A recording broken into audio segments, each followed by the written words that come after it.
Meron ka rin bang hinangaan na artista na impress ka?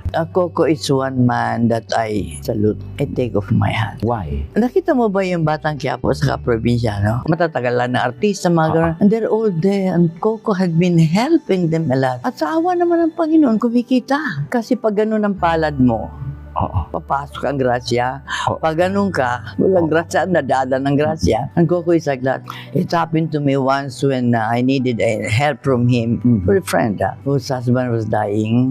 And I don't know him. He knows me as Celia Rodriguez. I know him as Coco.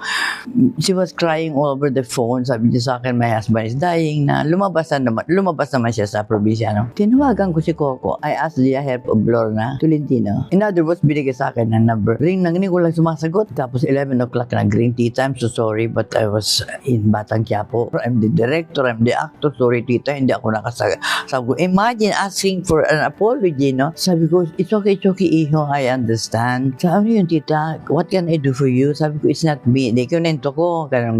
I don't want to mention names anymore, no? Sabi, ask her to give me the number, the account number sa bangko. Papadalang ko ng pera. And he did. The following day, naroon sa bangko nung kaibigan ko. The husband was dying. The husband died. Pero tumulong si Coco ng katakot-takot. He doesn't even know me in person. Doon ako believe sa taong, and he is a young boy.